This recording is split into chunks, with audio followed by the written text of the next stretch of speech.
Bonjour, bonsoir. Oui, nous sommes encore retrouvés ce soir, le 30 août, ce vendredi. Comme j'ai déjà annoncé que je vais entamer la deuxième partie du thème la vraie origine du, du patriarche Abraham. Me voici encore devant vous, c'est votre frère. Je salue mes bien-aimés. Je salue tous ceux qui se connaissent toujours, qui ont cette possibilité, ou bien qui ont l'amour pour se connecter. Je vous salue. Je vous salue au TEP. Je vous salue. Je salue nos aînés. Je salue mes amis, mes connaissances. Les connaissances de près et de loin. Ceux qui sont, que je viens de connaître récemment. Et mes connaissances de longue date. Je vous dis bonjour. Je vous dis bonsoir. Ça dépend de là où vous vous retrouvez. Alors, aujourd'hui, c'est encore un jour nouveau. Je ne peux pas ne pas dire merci au fond de mon cœur à ceux qui commentent, qui font des cœurs, qui partagent. Je ne peux pas leur dire et non plus merci. Je leur dis énormément merci pour tout ce qu'ils sont en train de faire. Je dis merci à mes bien-aimés qui, de façon indubitable, m'ont amené à comprendre les choses, à comprendre la Bible, à comprendre comment les mouvements, l'humanité classique. Je salue ces gens et je réserverai une exclusivité pour leur dire merci de mon âme. Oui, je vous rappelle que c'est votre frère qui est là. Je suis là ce vendredi, oui, pour la deuxième partie et fin du thème Lumière sur la vraie origine du patriarche Abraham. Oui, j'ai déjà abordé cette première partie le samedi passé et je rappelle le thème de cette étude, Lumière sur la vraie origine du patriarche Abraham. Est-il kamite?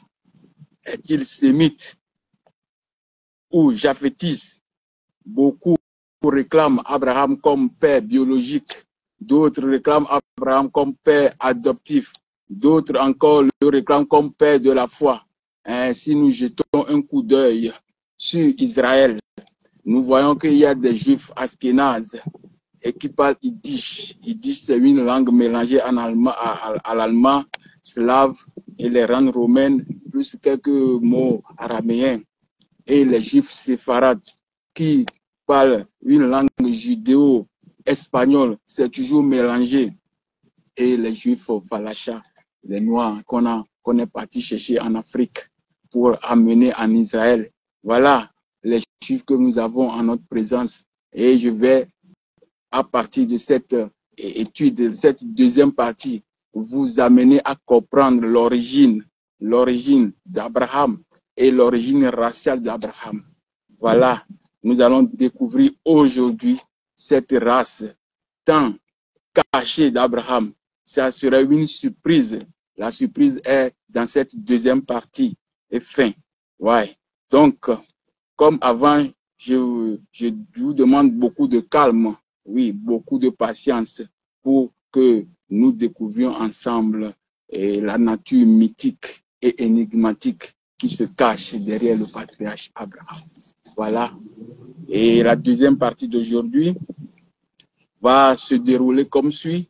Et je vais rappeler les grandes lignes que j'avais soulignées déjà dans la première partie. La première partie, je parlerai de la généalogie d'Abraham, ce qui nous a amené à étudier les descendants du patriarche Sem. Et je parlerai aussi des descendants des deux frères. Ce sont des rappels que je vais faire. Et la deuxième partie, c'est le lieu de naissance d'Abraham et les lieux fréquentés ou habités par le patriarche. Voilà. Et la troisième partie, c'est là où je réserve la surprise. On va connaître l'origine, d'où il est sorti Abraham, qui il est, quelle est la race d'Abraham. C'est cet homme énigmatique, mythique, qu'on nous a tant vendu, nous allons connaître aujourd'hui. Voilà, en grosso modo, la ligne à suivre aujourd'hui. Voilà. Pour commencer cette partie, oui, permettez-moi de lire trois versets de base. Voilà, je lis, les trois versets sont tirés tous dans Genèse. Les trois versets sont tous tirés dans Genèse. Genèse 10, verset 8 à 12. Genèse 10, verset 8 à 12. Couche, engendra aussi Nimrod, celui qui commence à être puissant sur la terre. Il fut un vaillant chasseur devant l'Éternel. C'est pourquoi l'on dit, comme Nimrod, vaillant chasseur devant l'Éternel. Il régna d'abord sur Babel, Érec, Akkad et Calné, au pays de Shinéar. De ce pays-là sortit Assur. Il bâtit Ninive et Rehoboth, Kir, Kalash et Resen, entre Ninive et Kalash. C'est la grande ville. C'est le premier verset. Le deuxième verset est tiré aussi dans Genèse 10, et Genèse plutôt 15, versets 18 et 19. Genèse 15, versets 18 et 19. Genèse 15, non, c'est Genèse 10. Plutôt Genèse 10.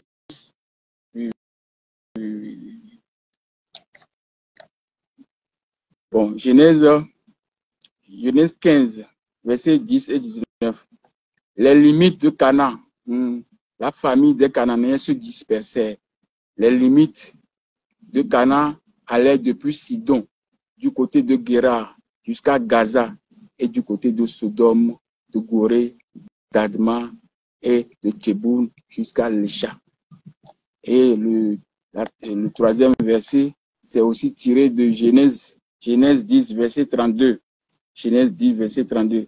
Telles sont les familles des fils de Noé, selon leur génération, selon leur nation.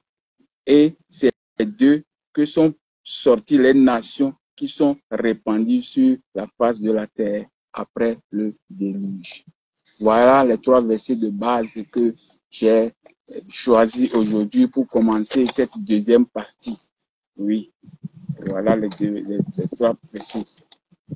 Donc, sans plus tarder, nous allons entamer cette partie très cruciale. J'ai déjà parlé dans la première vidéo d'où est sorti Abraham. Et j'ai parlé des descendants des Sémites. Dans les descendants des Sémites, nous avons vu que Abraham est sorti d'Héber, l'hébreu. Hébreu veut dire le nomade, l'errant, celui qui erre. Donc, quand j'ai déjà, avec les versets bibliques que j'ai déjà énumérés, on a vu les descendants de Sem. Et dans les descendants de Sem, nous avons vu qu'il y a Héber. Et Héber a fait deux enfants. Et les deux enfants, il y a un qui s'appelle Pélège et un qui s'appelle Joktan. Et c'est dans Pélège que Abraham est sorti. Je rappelle encore les enfants de Pélège: Réou, Sérouch, Nachor et Terach. Terach, c'est le père d'Abraham. Oui. Et Terach a fait aussi des enfants: Nachor, Haran et Abraham. Et voilà, nous savons aussi que le frère de Pélège, oui, il est appelé Joktan. Et il aussi a fait des enfants. Et ces enfants sont Almod, Shélep, Gera, Atsar, Manvet, Hadora, Uzal, Dikla, Ebel, Abimaël, Seba, Avila, Ophir, Jostan. Tous ces noms, oui, sont difficiles à prononcer et ça embête, mais ce sont des noms des gens, ce sont des noms des nations, ce sont des noms des régions. Oui, ces régions sont les régions d'Arabie Saoudite. C'est dans l'Arabie Saoudite que les enfants d'Héber, Joktan ont habité. Il y a certains sont restés dans Oman, le pays qu'on appelle Oman aujourd'hui. Al-Mouda est resté là-bas. Il y a d'autres qui sont restés en Arabie Saoudite. C'est le cas de Chelep. Il y a d'autres qui sont restés dans Yémen. Il y a d'autres qui sont restés dans Émirats Arabes Unis. Donc, je dirais que toute la zone d'Arabie Saoudite jusqu'à Bahreïn, Koweït, c'est occupé par les enfants de Joktan. Et voilà, en grosso modo, les deux enfants où ils sont occupés. C'est ça. Je rappelle aussi que Abraham, le papa d'Abraham, Teresh, il a habité à Ur. C'est là-bas qu'ils sont sortis. Et dans le verset, je vais lire un verset biblique qui va nous amener à comprendre. Je vais partir dans Genèse 31. Et pas Genèse 31, Genèse 11, verset 31.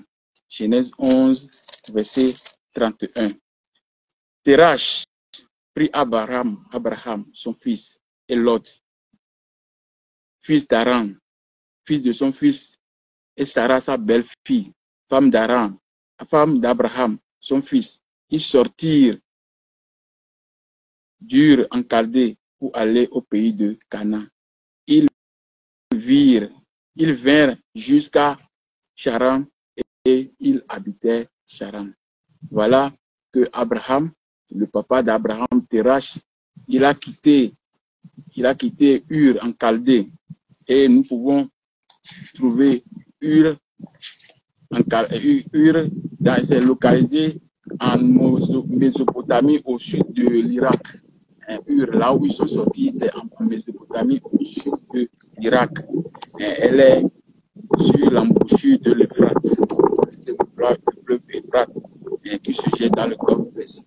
Donc, Ur se trouve au nord-ouest du golfe Persique. Oui, golfe Persique. Voilà. Donc, Terach a habité là-bas.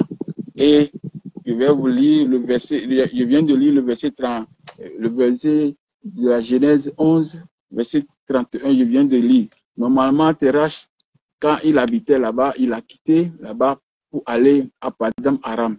Et je viens de vous lire tout à l'heure la Genèse 11, verset 31, que Terach est parti avec la famille et ils voulaient normalement aller à Canaan. Mais quand ils sont arrivés à Charan, ils ont habité là-bas, ils n'ont pas pu aller encore loin. Donc c'est là-bas que Abraham le père d'Abraham mourut là-bas et on l'a enterré là-bas. Comme nous voyons très souvent que quand le patriarche meurt, on l'amène dans son lieu de naissance, mais nous voyons dans ce cas que Terach est enterré dans Padam Aram. Voilà, c'est la situation de Param. Et dans le verset 15 de la Genèse, verset 15, chapitre plutôt 15, verset 7, voilà, et l'Éternel lui dit encore, je suis l'Éternel qui t'a fait sortir d'Ur en Chaldée pour te donner en possession ce pays. Donc vous voyez, Terach, c'est lui qui a pris l'initiative de sortir d'Ur en Chaldée pour aller à Canaan. Mais il est obligé, compte tenu de la lourdeur de son âge, il est resté à Padam Aram et il est mort là-bas et on n'a pas pu l'amener dans son pays, le pays natal. Donc, nous remarquons que c'est dans cet endroit que Abraham a pris comme lieu de naissance. Donc, ils sont restés là-bas définitivement. Ils ne sont plus partis à quelque part. Donc, et les lieux que Abraham a visités ou bien a séjourné, je viens d'annoncer un. Quand ils ont quitté Ur en Chaldée, ils sont partis directement à Charan. Donc, le lieu Charan, c'est un lieu biblique où Abraham aurait séjourné lors de son grand périple depuis Ur vers la terre promise. Donc, Charan, c'est aussi une localité. Tous les noms que nous voyons dans que je vais citer, ce sont des noms des régions. Je viens de vous lire tout à l'heure que c'est eux qui ont peuplé la surface de la terre après le déluge. Donc, ce sont les noms des régions que nous avons comme noms propres. Abraham a demandé aussi à son intendant, oui, Eliezer, d'aller marier son enfant, Isaac, dans le pays de leur naissance. Mais ce n'est pas le pays de leur naissance, c'est le pays où ils sont venus habiter, séjourner. Hein. Mais ils ont pris ce pays comme un pays de naissance. C'est pourquoi quand Abraham veut marier la femme à son enfant Isaac, il a demandé, je vais lire, c'est dans la Genèse 24, Genèse 24 de 2 à 4. Abraham dit à son serviteur le plus ancien de sa maison, l'intendant de tous ses biens, Élisée de Damas, c'est comme ça on l'appelle. Et mets la main, je t'en prie, mets la main sur ma cuisse, je te ferai jurer, tu vas aller dans mon pays natal pour aller chercher une femme à Isaac. Donc, le papa dit directement qu'il doit partir dans le pays natal. Mais nous voyons que ce n'est pas le pays natal normalement. Donc, vu la situation du séjour de cette famille, nous pouvons dire en toute clarté que Abraham, c'est dans Pandam Ara qu'il est sorti. Normalement, dans la Bible, on nous dit que Abraham est sorti de Ur en Chaldée, tout ça là. Mais dans le récit, c'est le papa qui a pris l'initiative d'aller à Canaan. Et il s'est arrêté en chemin. Et il n'a pas pu continuer son voyage. Voilà. Le lieu que Abraham est parti, je viens de citer un, c'est Pandam Aram. Donc, je vais encore citer les autres versets, c'est-à-dire qui parlent du séjour d'Abraham. Abraham est arrivé aussi à Cana. Cana, c'est-à-dire Sichem, Morée, Maré, et Guéra, tout ça, c'est la zone de Cana. Donc, je lis le verset 12 le chapitre 12 de la Genèse, versets 1, 4 et 6. 4 à 6. Éternel dit à Abraham, va-t'en de ton pays, de la terre de ta patrie et de la maison de ton père dans le pays que je te montrerai. Abraham partit, comme l'Éternel le lui avait dit, et l'autre partit avec lui.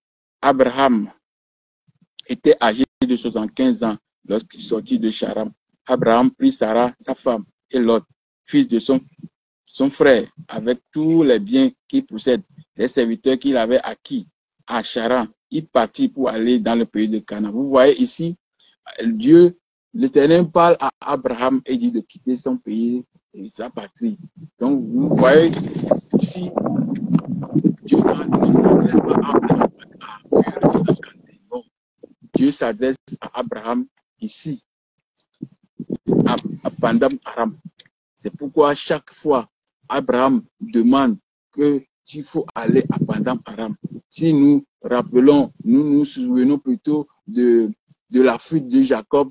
Jacob, sa maman Rebecca lui a dit, va dans notre pays là-bas, dans notre partie, va chez Laban. Et c'est là-bas qu'il a fui. C'est dans notre maison. Donc, si nous regardons tout ce qu'ils ont dit autour de ces textes, nous pouvons dire sans ambiguïté que Abraham plutôt a un ancrage plutôt syrien.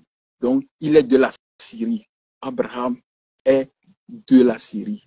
Je ne parle pas de la Syrie, mais je parle de l'empire Assyrie ou bien royaume Assyrie. Donc, ce pays-là, c'est dans cet endroit que Abraham est réellement sorti. Vous voyez, Dieu a parlé, pas quitte ton pays, mais Dieu s'adresse à Abraham, pas en Chaldée, mais il s'adresse à Abraham plutôt quand il était à Pandam Aram.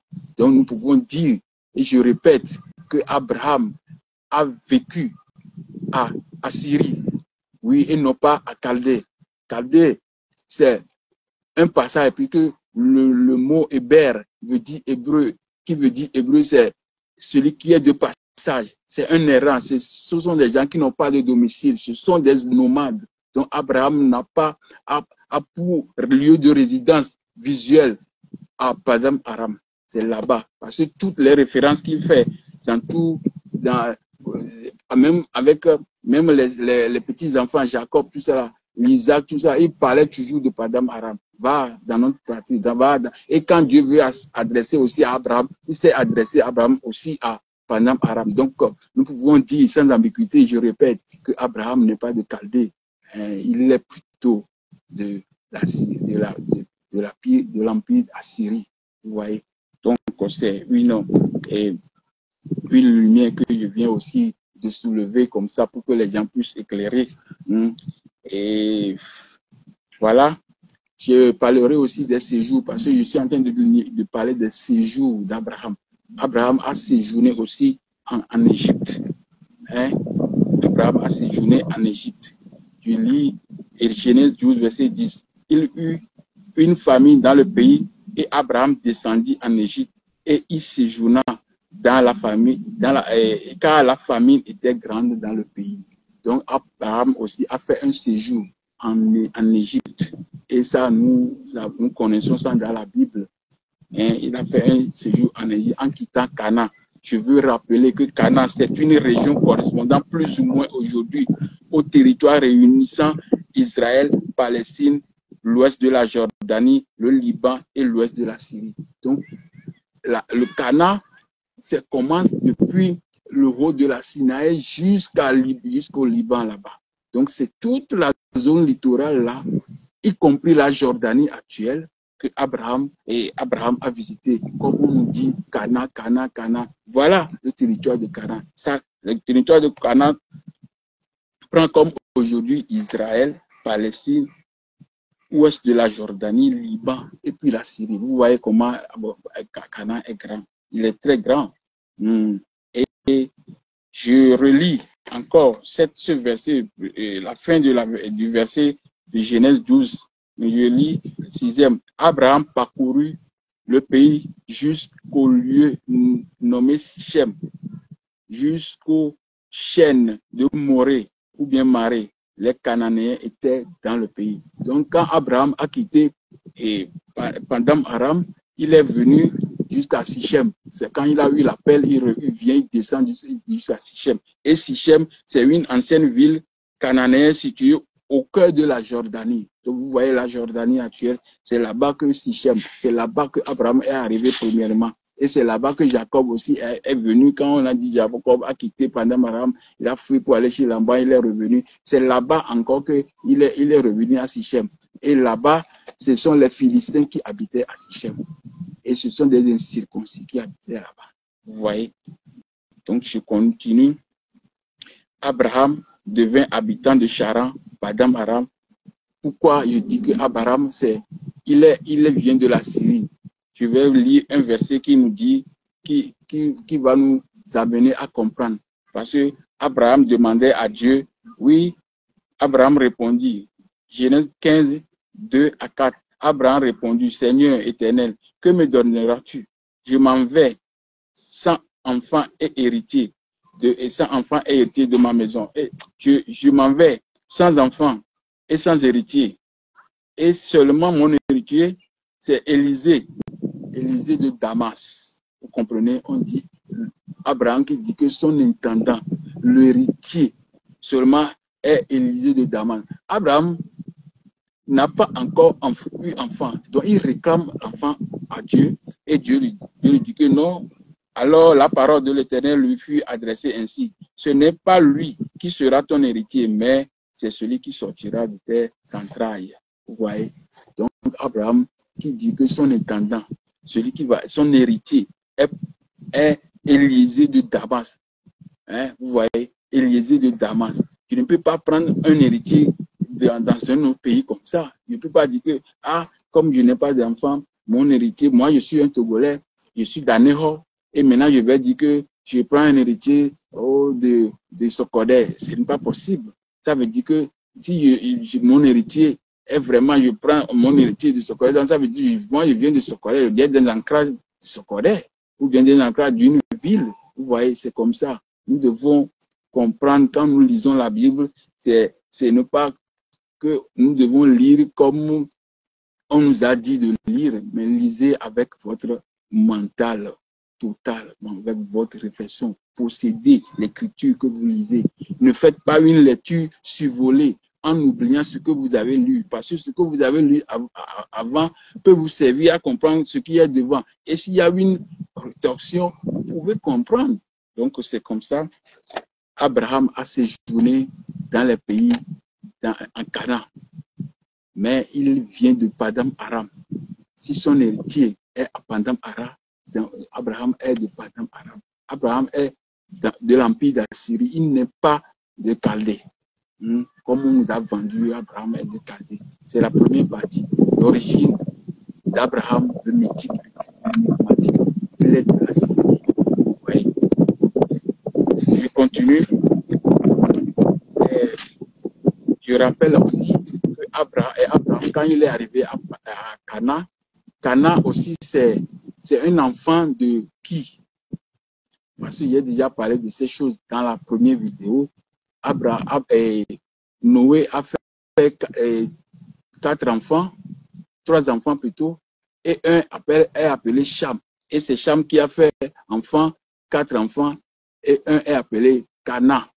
Donc Cana, c'est cette région que je viens de vous dire qui englobe aujourd'hui Israël, la Jordanie, la Syrie, le Liban, tout ça, c'est la zone là, jusqu'à maintenant, même à la région de la Sinaï, en haut de la Sinaï, le nord de la Sinaï là-bas. Donc, les Cananéens sont des Sidoniens, Étiens, Jubusiens, Amoréens, tout ce qu'on nous a cité. Tous ces peuples étaient à Cana. Et si Cana est enfant de Cam, Cana est un noir complètement. Cana, on dit Kemet, Cam. Donc c'est un noir. Donc si Couche, enfant de Cam, est noir, Misraïm, enfant de Cam, qui est en Égypte, est noir. Et Put aussi, qui est resté en Libye, est noir. Et après, Cana, tous sont noirs. Donc Abraham est venu habiter où? Dans cette zone de Cananéens qui sont les noirs complètement. Vous voyez. Mais la surprise de la race d'Abraham, ça nous attend devant. Je ne peux pas passer sans parler aussi des autres enfants d'Abraham, du patriarche Abraham. Abraham, à part Isaac, il a eu aussi d'autres enfants, mais on ne connaît pas ça. Très souvent, on croit qu'Abraham a un enfant, Isaac, ou bien 2 enfants, mais il a encore d'autres enfants. Donc, je parlerai de ces enfants. Et Abraham a donné naissance aussi à Ismaël. Ismaël, sa maman est égyptienne, c'est Agar, égyptienne.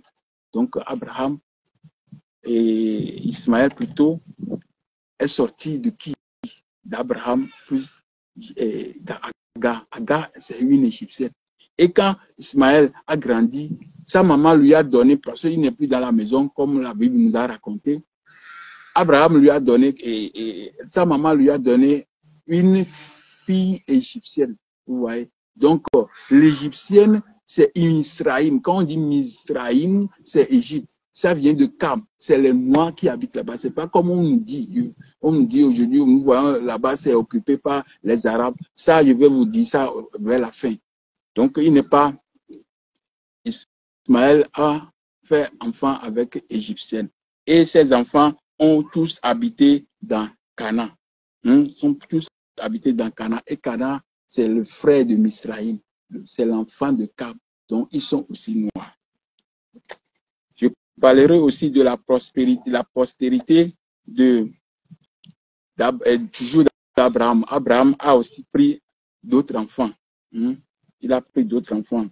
Et il s'est marié à une femme aussi égyptienne qu'on appelle Ketura. Vous voyez. Donc, ce n'est pas pour rien qu'on doit se marier à Égypte. alors que l'Égypte, c'est seulement les Noirs. Vous voyez. Donc, vous devez faire déjà une déduction.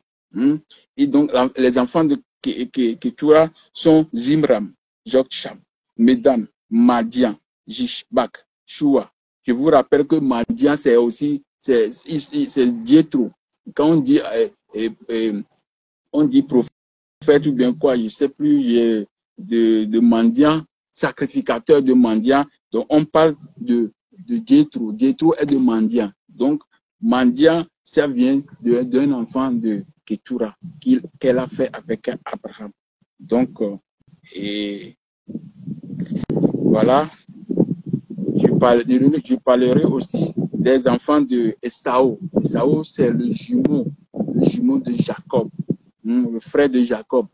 Quand nous lisons Genèse 36, 1 à 3, voici la postérité d'Esau qui est Édom. Édom, dans la langue hébraïque, c'est Adom, rouge. Donc, je vous ai déjà dans le 2 jours passés, pour quand je vous invitais, je vous disais que nos ancêtres égyptiens, ils disent rouge. Ils appellent les blancs ce qu'on appelle aujourd'hui blanc, eux, ils les appelaient rouges parce qu'au contact du soleil et leur émotion, quand ils sont dans l'émotion, leur peau change. Quand tu les vois, ils sont plutôt rouges. Donc, Sao, c'est rouge. C'est ça, le nom et l'étymologie de Esau, c'est rouge. Et il a aussi habité dans les montagnes là-bas, ce qu'on appelle Petra, montagne de Séi. C'est la montagne de Séi, c'est encore l'endroit de Sinaï. Donc, ces enfants, Édom, c'est Esau, c'est Édom. Il s'établit dans les montagnes de Séi et c'est une localité de l'Égypte. La zone de Sinaï, c'est là-bas qu'ils ont habité. Vous voyez. Donc, nous observons que les enfants du patriarche Joktan, frère de Ber, ont chacun habité dans les territoires comme Arabie Saoudite, Yémen, Oman, Émirats Arabes Unis, Qatar. Voilà, tous ces pays qu'ils ont habités. Voilà, c'est ça que je suis en train. Et tous ces gens-là ont fait des enfants entre eux et entre les Égyptiens. Donc, tous ces gens étaient tous des Égyptiens, ils sont tous des Noirs que nous voyons. Mais ça, je vais toujours aller de l'avant pour vous expliquer ça avec la raciologie. C'est dans la raciologie. Donc, tous les cohabitants, tous cohabitaient avec les enfants de Cush. Donc, tous ces enfants d'Abraham, tout ça, ils cohabitaient, les enfants des grands patriarches, tout ça, ils cohabitaient avec les enfants de Cush. Sans les enfants de Cush, ils ne peuvent rien faire. Donc, c'est de là-bas qu'ils cohabitaient. Ils se sont mariés entre eux, parmi les enfants de Cush, soit parmi les enfants de Misraïm. Vous voyez, les mêmes faits sont remarqués chez les enfants du patriarche Abraham et à la personne de Ismaël. Donc, tous ces gens-là, c'est dans la famille, parmi les Égyptiens, les Couchistes, que tous ces-là ont trouvé de femmes pour faire des prospérités que nous avons aujourd'hui.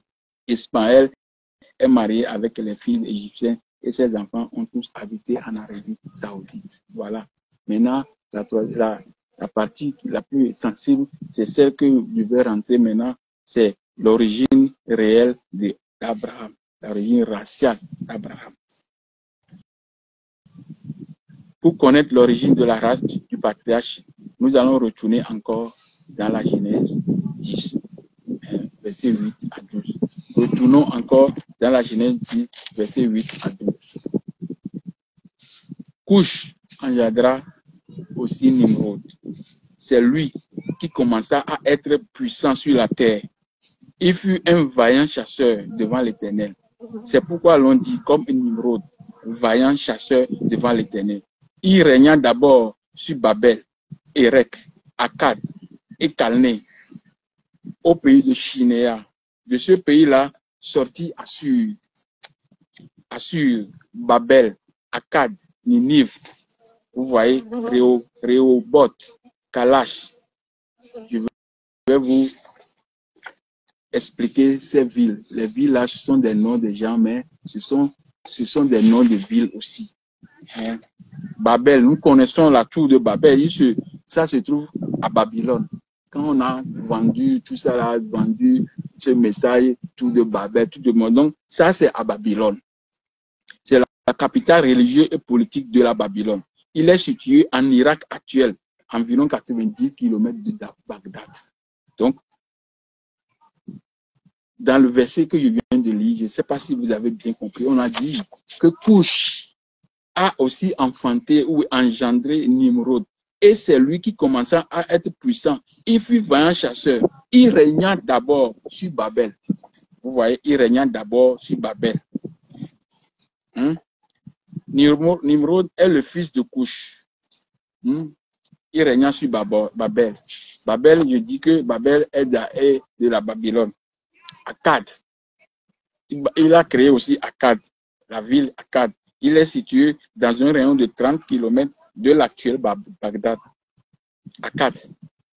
Vous voyez, c'est Nimrod. Nimrod est enfant de qui? C'est l'enfant de Cush. Et Cush, c'est africain. Hein? Vous ne devez pas être loin de l'idée. Hein? Il est enfant de Cush.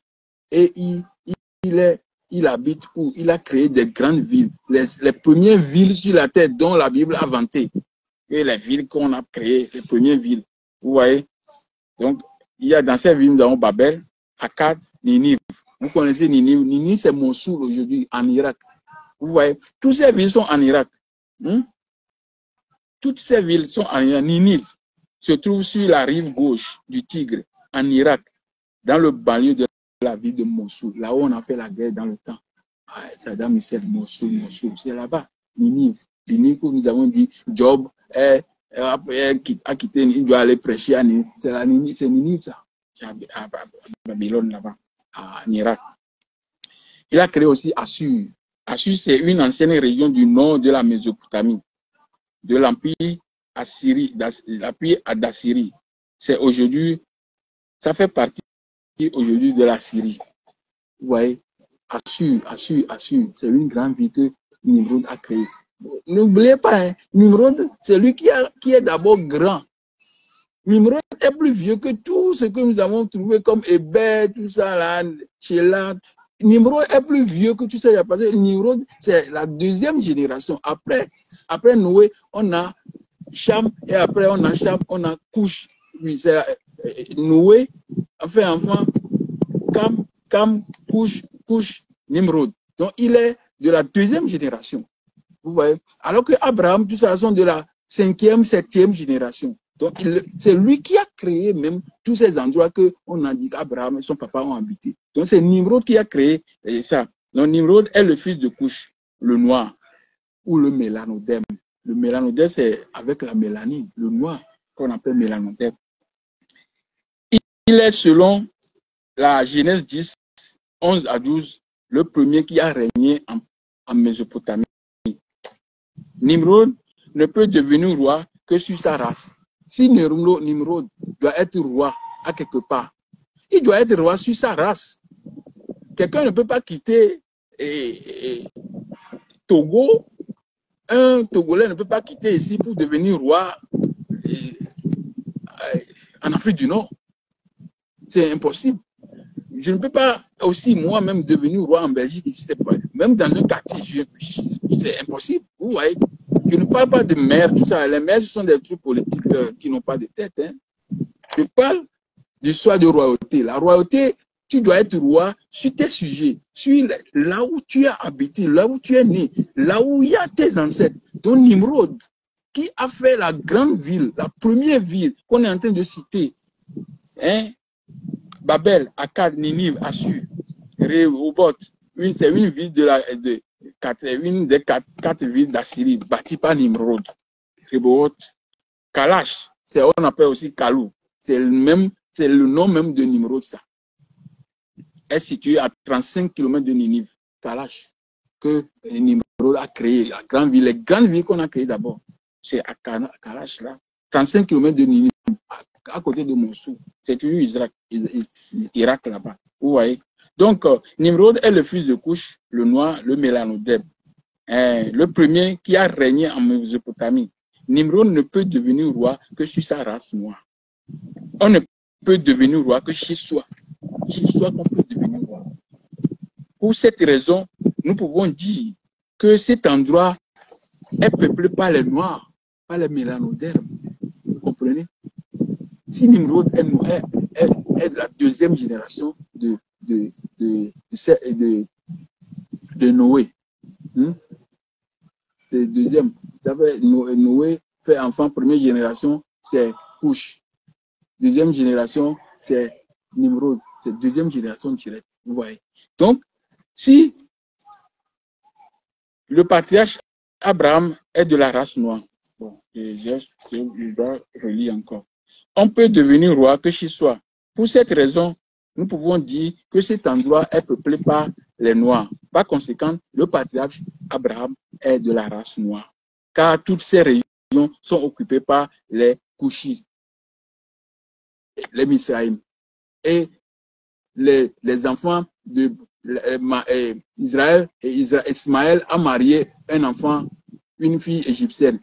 Même Jacob, les enfants de Jacob en Égypte, les deux enfants, Manassé et Ephraïm, leur maman c'est égyptienne. Donc, ce sont des rappels que je suis en train de faire comme ça. Donc, ces régions sont occupées par les fils de Couche, les fils d'Ismaël, que l'Égyptien lui a donné. Je rappelle qu'Israël est le fils d'Agar, l'Égyptienne. Voilà, il y a le témoignage. Quand on va dans Genèse 50, entre 7 et 11, Joseph monta pour enterrer son père. Quand Jacob était mort, il dit qu'on doit m'enterrer dans, comme eux, ils ont l'habitude de dire, il faut m'enterrer là où, c'est pareil. Mais quand Terach est mort en Pandamara, on n'est pas parti l'enterrer à eux. Pourquoi? Qu'est-ce qu'il y a? Il y a quelque chose, point d'interrogation. Donc, Joseph monta pour enterrer son père avec lui, monta tous les serviteurs du roi, anciens de sa maison, et tous les anciens du pays d'Égypte. Toute la maison de Joseph, ses frères et la maison de son père, on ne laissa que les animaux et les enfants. Il y avait encore avec Joseph des chars et des cavaliers, en sorte que le cortège était très nombreux. Arrivé à l'aide d'Atad, qui est au-delà du Jourdain, il fit entendre de grandes profondes lamentations. Joseph fit en l'honneur à son frère, son père de deuil. Vous voyez? Donc, quand ils sont arrivés là-bas, les habitants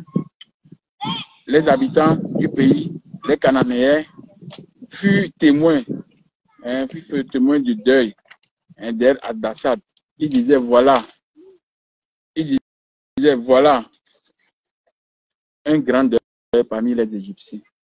Donc, c'est les gens de Canaan, là où on habitait, ils sont partis pour enterrer Jacob.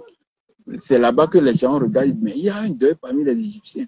Donc, tous les gens sont arrivés là-bas, les enfants d'Abraham, les petits-enfants d'Abraham, tout ça, ils sont arrivés, les enfants de Jacob, je dis, les Israélites, ils sont arrivés pour enterrer le papa, et les gens les regardent, il y a un deuil parmi les Égyptiens. C'est comme les gens ont quitté l'Amérique, les Noirs sont quittés l'Amérique. Il y a quelqu'un qui a vécu peut-être en Belgique, ou bien il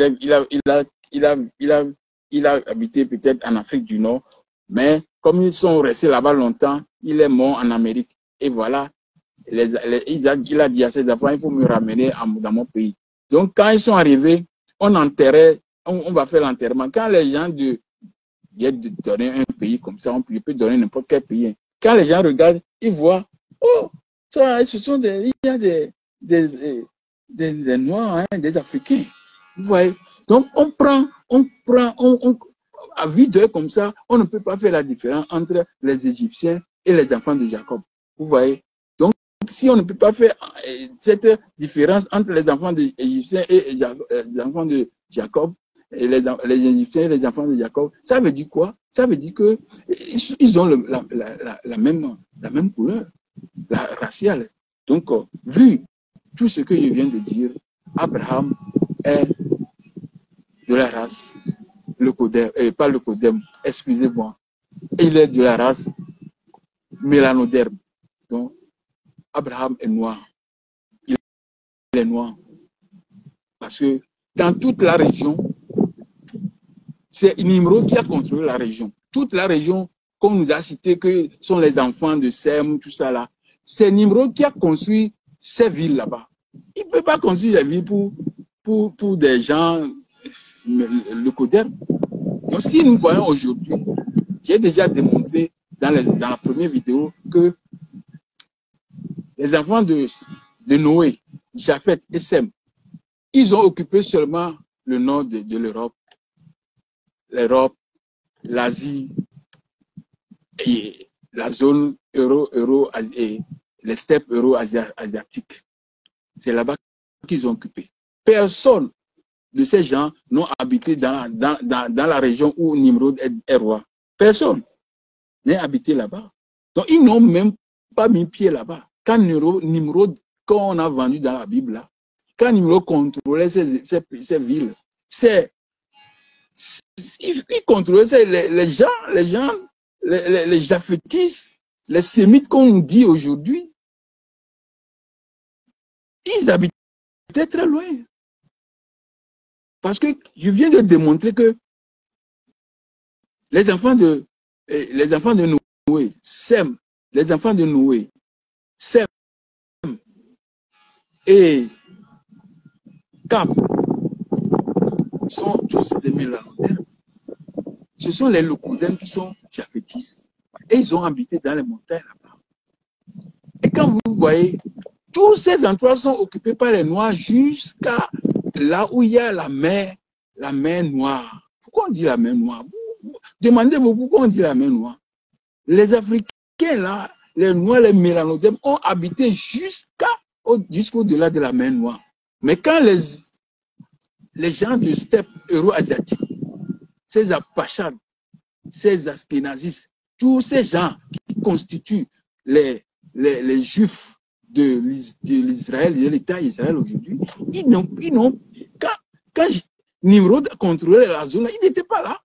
Donc Abraham est de la race mélanodère. Tous ses enfants sont mélanodères. C'est la Bible. J'ai utilisé les versets bibliques pour vous montrer.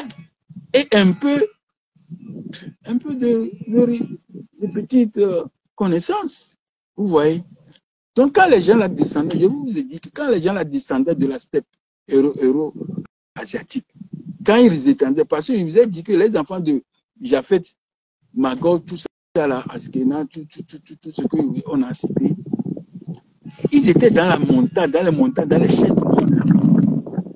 C'est là-bas ils vivaient. Maintenant, quand ils descendaient, ils trouvaient les Noirs. Et qu'est-ce qu'ils vont faire aux Noirs? Ils les chassent, ils les tuent. C'est pourquoi dans toute la Bible, nous avons vu seulement que c'est la guerre, le pillage, l'extermination. Tuer, ne laisser nulle place. Vous voyez? Donc c'est leur attitude.